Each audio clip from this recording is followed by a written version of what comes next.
Pre-election matters in the country. For more on the presidential election and the growing number of aspirants picking up nomination forms, political commentator Olabode Oseni joins me on the news. Good to have you join us. Thank you very much for having me. So let's talk about two of the biggest stories, political stories yesterday. One of them was the nomination form bought for the former president, and the other was the court case of Godwin Emefiele, the governor of Central Bank. But let me start with that of the former president.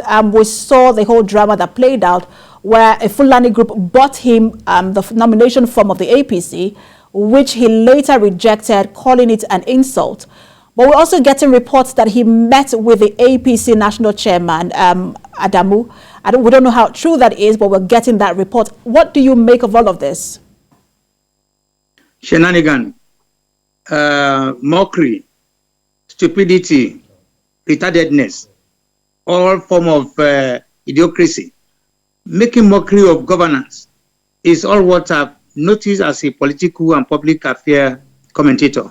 It is very sad to see 2022 that a big country like Nigeria is still messing around. It's still doing things like a banana republic, things that will not happen in Haiti, things will not happen in Papua New Guinea, is what people from outside are seeing going on in Nigeria. Because the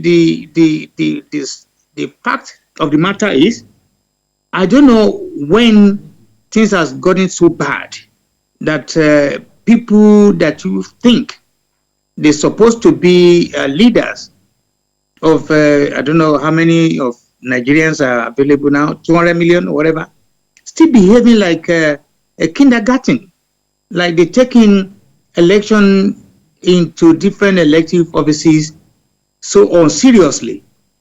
Messing around with it is shocking.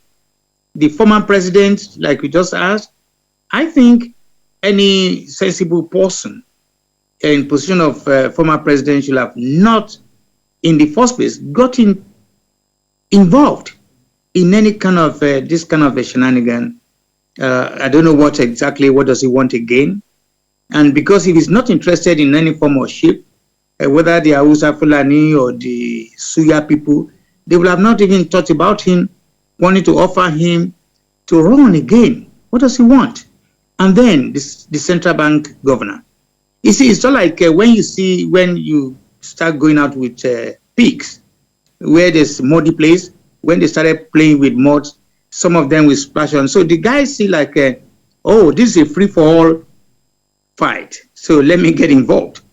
And I think as time goes on, all these people who are just taking a mockery of the people of Nigeria will be dealt with. Mm. And just before I get to my next question, I would just say we should refrain from name calling.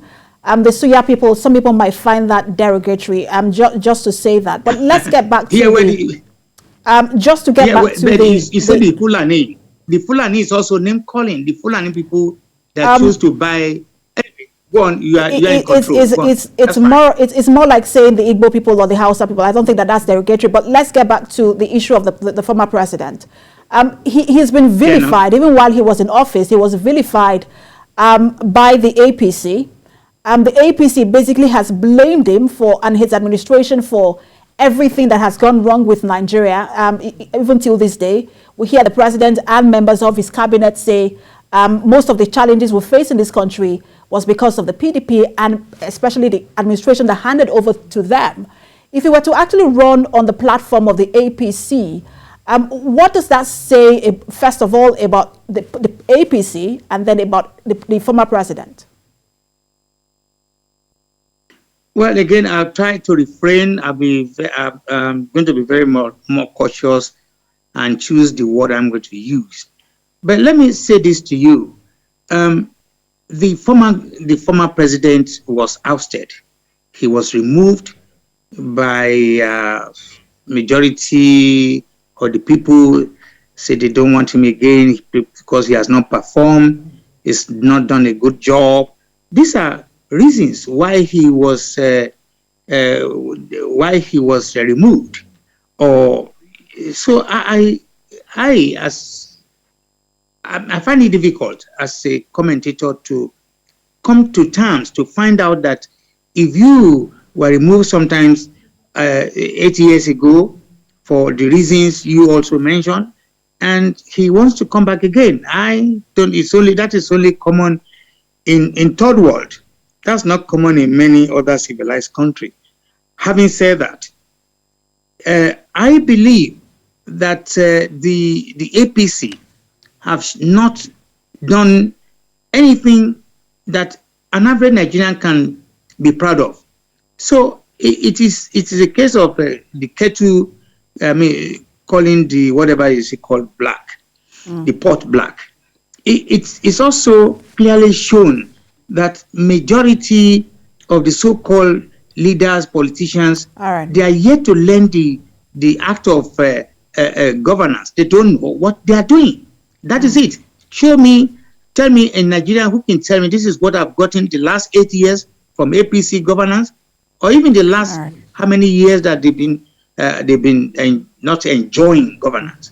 So it is all chaotic in Nigeria, and that's why I can see many one or two or three groups of that makes up Nigeria are now campaigning for self-actualization. There is an opportunity for them to get together, get their acts together, and start running their own country. And I mean, it's just a lot to watch out for. I mean, I wish we could talk about that of the CBN governor. That's a whole another issue, but I'm told my time is up. Thank you so much for talking to us. Political commentator Olabode Oseni.